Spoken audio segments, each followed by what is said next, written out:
Have you ever caught yourself having a full conversation with absolutely no one there? Maybe you were rehearsing what you'd say to your boss, working through a problem out loud, or just commenting on life as it unfolds around you. Then suddenly you realize someone might be listening, and you feel that familiar flush of embarrassment. You glance around nervously, wondering if anyone noticed you talking to thin air.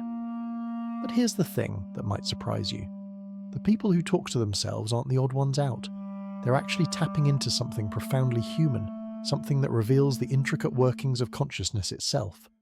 Most of us have been conditioned to see self-talk as a quirk at best, a sign of loneliness or instability at worst. We whisper under our breath when we think no one's watching, or we catch ourselves mid-sentence and quickly pretend we were humming. But what if I told you that talking to yourself is actually one of the most sophisticated cognitive tools your brain possesses?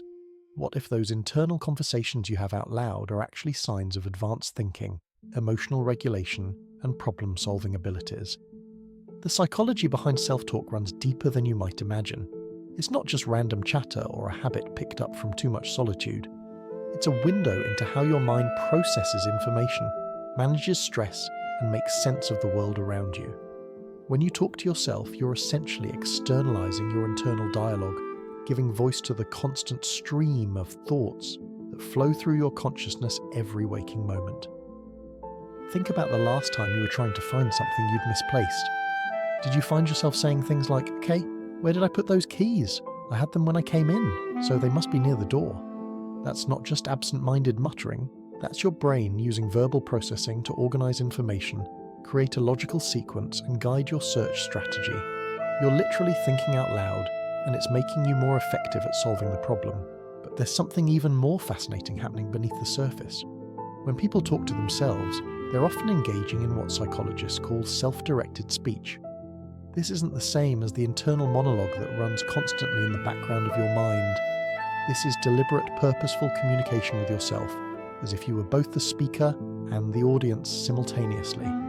It's like having a conversation with the wisest, most understanding person you know. Except, that person is you. The people who do this regularly have developed something remarkable. They've learned to step outside themselves and become both participant and observer in their own mental processes. They can watch their thoughts unfold, comment on their emotions, and guide their own decision-making in real time. It's like having a built-in therapist, coach, and friend all rolled into one voice that happens to sound exactly like their own. What's particularly intriguing is how this behavior varies between different types of people. Some individuals talk to themselves constantly, maintaining a running commentary on everything from their morning routine to complex philosophical questions. Others reserve their self-talk for specific situations, like when they're stressed, confused, or trying to work through a difficult problem. And then there are those who've learned to use self-talk strategically, almost like a tool they can pick up and put down as needed. The content of self-talk reveals something profound about personality and cognitive style. Some people use it primarily for practical purposes, talking themselves through tasks and decisions. They might say things like, "First I need to check my email, then I'll start on that report, but I should probably call Mom back before lunch." This type of self-talk serves as external organization for internal planning, like creating an audible to-do list that helps prioritize and structure their day. Others use self-talk for emotional regulation, especially during challenging moments. You might hear them saying things like, "Okay, this is frustrating, but I can handle it. Let me take a deep breath and think about this differently." They're essentially becoming their own emotional support system, providing the kind of gentle guidance and reassurance that they might seek from a trusted friend. But instead of waiting for someone else to offer comfort, they've learned to provide it for themselves. There's also a fascinating subset of people who use self-talk for creative and intellectual exploration. They think out loud not because they need to solve an immediate problem, but because the act of verbalizing helps them discover new ideas and connections. They might find themselves saying things like, "But what if we looked at it this way instead?" Or, "That reminds me of something I read about how memory works." For these individuals, self-talk becomes a form of intellectual play, a way of exploring thoughts and possibilities that might never surface if they remained purely internal. The social implications of self-talk create an interesting psychological tension. Most people who talk to themselves are acutely aware that others might find it strange or concerning. They've learned to modulate their behavior based on their environment, speaking freely when alone but suppressing the urge when others are present. This creates a kind of double life where their most natural thinking process has to be hidden, or disguised in social settings. But here's where it gets really interesting. The people who are most comfortable with their self-talk habits often demonstrate higher levels of self-awareness and emotional intelligence. They've made peace with the fact that their mind works in a particular way, and they're not going to apologize for it or hide it. They understand that talking to themselves helps them think more clearly, feel more grounded, and navigate life more effectively. They've essentially rejected the social stigma in favor of cognitive optimization. Research has begun to reveal some surprising benefits of this supposedly quirky behavior. People who engage in regular self-talk often show improved focus and concentration. When you verbalize what you're doing, you're creating an additional layer of attention that helps filter out distractions. It's like having a narrator for your own life who keeps you anchored to your current task and intention. Self-talk also appears to enhance memory and learning. When you explain something to yourself out loud, you're engaging multiple cognitive pathways simultaneously. You're not just thinking about the information, you're also hearing it, speaking it, and often visualizing it. This multi-sensory engagement creates stronger neural connections and makes the information more likely to stick in your long-term memory. Perhaps most importantly, self-talk serves as a bridge between conscious and unconscious processing. Many of our thoughts and feelings operate below the level of conscious awareness, influencing our behavior in ways we don't fully understand. When we talk to ourselves, we're bringing some of that unconscious material into the light, making it available for conscious examination and modification. It's like having a conversation with parts of yourself that usually remain silent and hidden. The relationship between self-talk and solitude reveals another layer of complexity. Some people assume that talking to yourself is a sign of loneliness or social isolation, but the reality is often quite different. Many individuals who engage in regular self-talk are actually quite socially connected and emotionally healthy. They've simply discovered that they enjoy their own company and find their internal dialogue interesting enough to externalize and explore. The phenomenon becomes even more nuanced when you consider the different voices people use when talking to themselves. It's not always the same tone or perspective. Some individuals develop what psychologists call multiple internal personas, each serving a different function in their self-dialogue.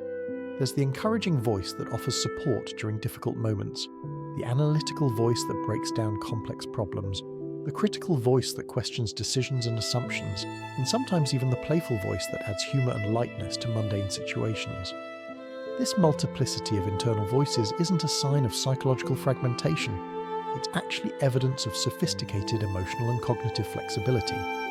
These people have learned to access different aspects of their personality and intelligence depending on what the situation requires. When they need motivation, they can channel their most encouraging self. When they need clarity, they can tap into their most logical and analytical perspective. It's like having a personal advisory board that's always available for consultation. The timing of self-talk reveals interesting patterns about how different minds operate under stress. Some people increase their self-talk when they're anxious or overwhelmed, using it as a way to slow down their racing thoughts and regain control. They might find themselves saying things like, "Okay, let's just take this one step at a time. What's the most important thing I need to handle right now?" This verbal pacing helps them break down overwhelming situations into manageable components. Others do the opposite, becoming more verbally active when they're excited or energized. Their self-talk takes on an almost celebratory quality as they process positive experiences or work through exciting possibilities. You might hear them saying things like, "This could actually work if I approach it from this angle, and then maybe try that strategy." Their enthusiasm spills over into vocalization, turning their excitement into a collaborative conversation with themselves. There's also a temporal dimension to self-talk that reveals how people relate to time and memory. Some individuals use it primarily to process past events, talking through experiences to understand what happened and how they feel about it. Others focus on the present moment, providing a running commentary on their immediate experience. And then there are those who use self-talk to explore future possibilities, essentially rehearsing scenarios and testing different approaches before they encounter them in reality. The rehearsal function of self-talk deserves particular attention because it demonstrates the predictive power of the human mind. When people talk through potential conversations, situations, or challenges, they're not just practicing what to say, they're actually running sophisticated simulations that help them anticipate problems, prepare responses, and increase their confidence in handling uncertain situations.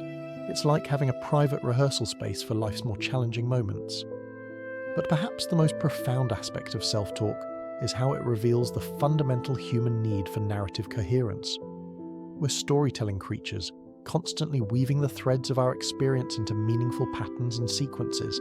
When people talk to themselves, they're often engaged in this narrative construction, helping themselves make sense of events, emotions, and decisions by putting them into words and organizing them into coherent stories.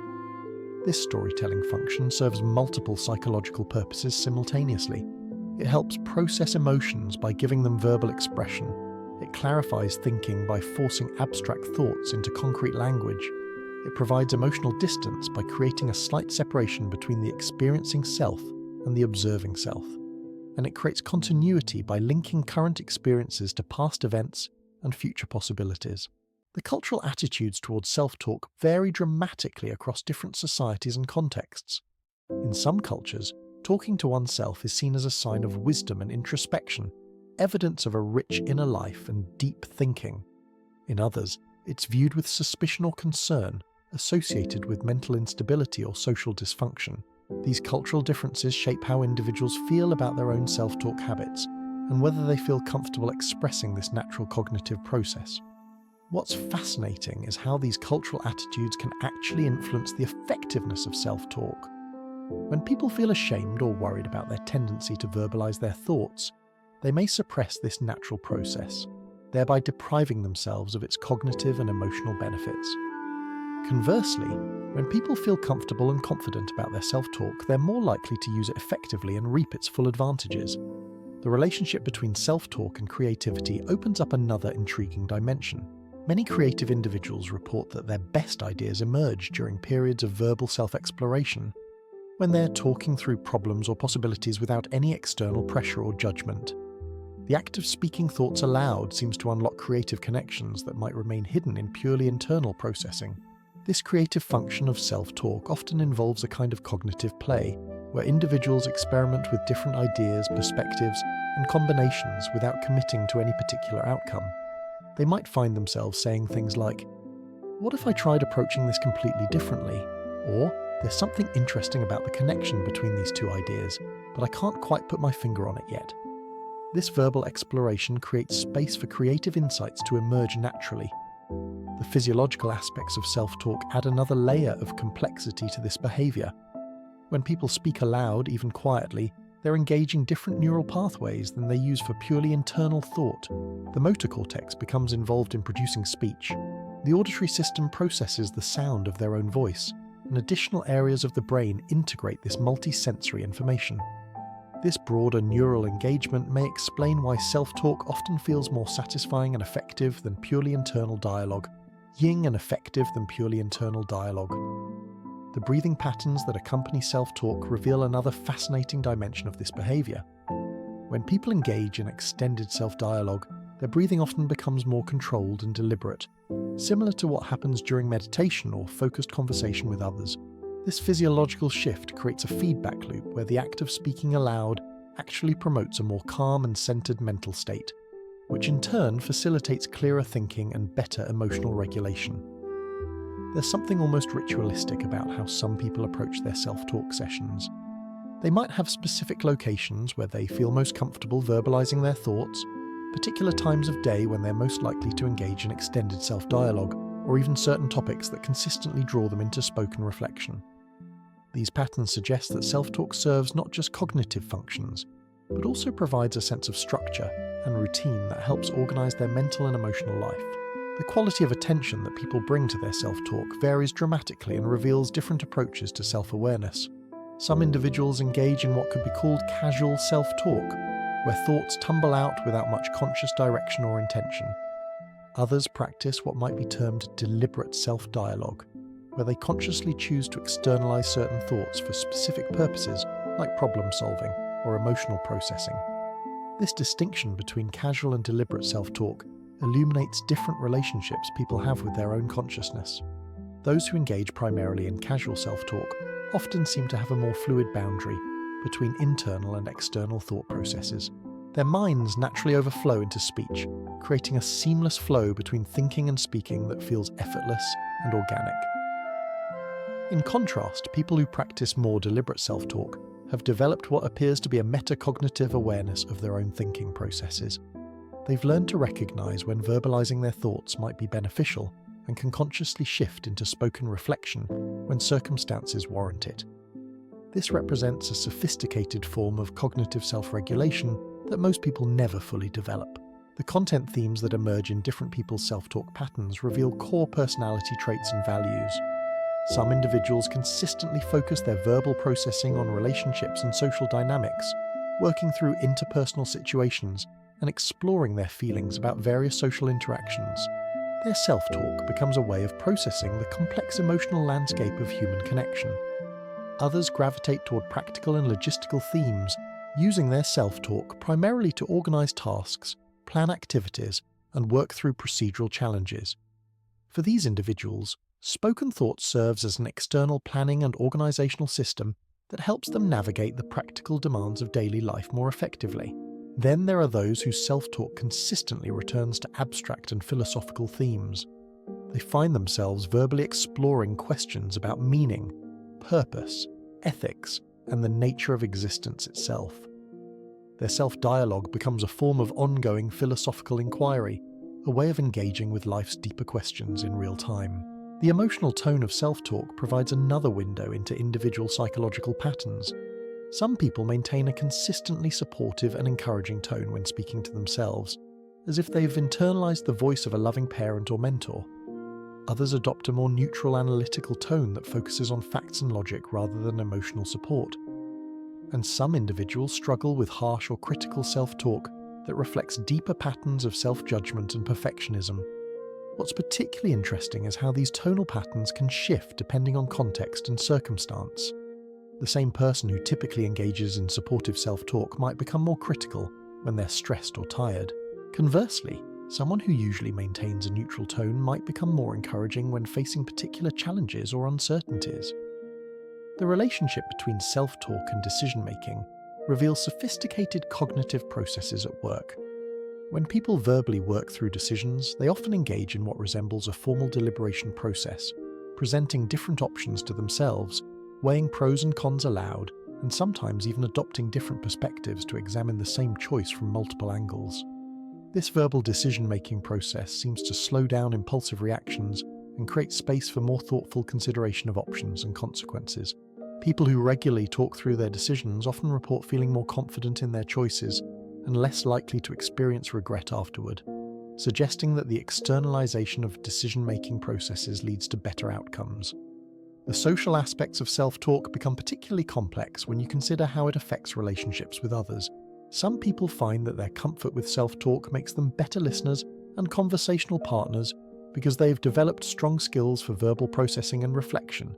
They bring the same attention and curiosity to conversations with others that they practice in their self-dialogue. However, others struggle with the social implications of their self-talk habits. They might worry that their tendency to think out loud makes them seem strange or self-absorbed, leading them to suppress this natural process in social situations. This suppression can create internal tension and make social interactions feel more effortful and less authentic. The generational patterns in self-talk behavior reveal interesting cultural shifts in how people relate to their own mental processes. Older generations, who grew up with less external stimulation and more time for internal reflection, often seem more comfortable with extended periods of self-dialogue. They've maintained a relationship with their own thoughts that allows for leisurely verbal exploration of ideas and feelings. Younger generations, raised in environments of constant connectivity and external input, sometimes struggle more with self-talk because they're less accustomed to spending extended time alone with their own thoughts. When they do engage in self-dialogue, it often has a different quality, perhaps more focused on processing the overwhelming amount of information and stimulation they encounter daily. The therapeutic potential of self-talk has begun to receive attention from mental health professionals who recognize its value as a natural form of self-regulation and emotional processing. Some therapists actually encourage clients to develop healthier self-talk patterns as a way of improving their relationship with their own thoughts and feelings. This therapeutic dimension reveals that self-talk can be both a window into psychological health and a tool for improving it. People who engage in compassionate, supportive self-dialogue often demonstrate greater emotional resilience and self-acceptance. Those who struggle with harsh or chaotic self-talk patterns may benefit from learning to consciously modify their internal dialogue in more constructive directions. The developmental trajectory of self-talk reveals something profound about how consciousness evolves throughout our lives. Children naturally engage in extensive self-directed speech as they learn to navigate the world, often providing running commentaries on their activities and emotions without any self-consciousness. But somewhere in adolescence, most people learn to suppress this natural tendency, internalizing the voice that once flowed freely outward. Those who maintain their self-talk habits into adulthood have essentially preserved something childlike and authentic about their relationship with their own mind. They've resisted the social conditioning that tells us mature people should keep their thoughts private and contained. In doing so, they've retained access to a cognitive tool that many others have unconsciously abandoned. The seasonal and environmental patterns in self-talk behavior suggest that external factors influence when and how people engage in verbal self-processing. Some individuals find themselves talking to themselves more during solitary activities like driving, cooking, or walking, when the rhythmic nature of these activities seems to invite verbal reflection. The physical movement and routine tasks create a kind of meditative state that makes self-dialogue feel natural and effortless. So the next time you catch yourself having a conversation with no one else around, don't rush to silence that voice or feel embarrassed about being overheard. You're not talking to yourself because something is wrong with you. You're doing it because something is profoundly right. You've discovered one of the most natural and effective ways to think, feel, and navigate the complexities of being human. That internal dialogue you've been externalizing isn't a quirk to be hidden. It's intelligence in action, consciousness at work, and perhaps the most honest relationship you'll ever have.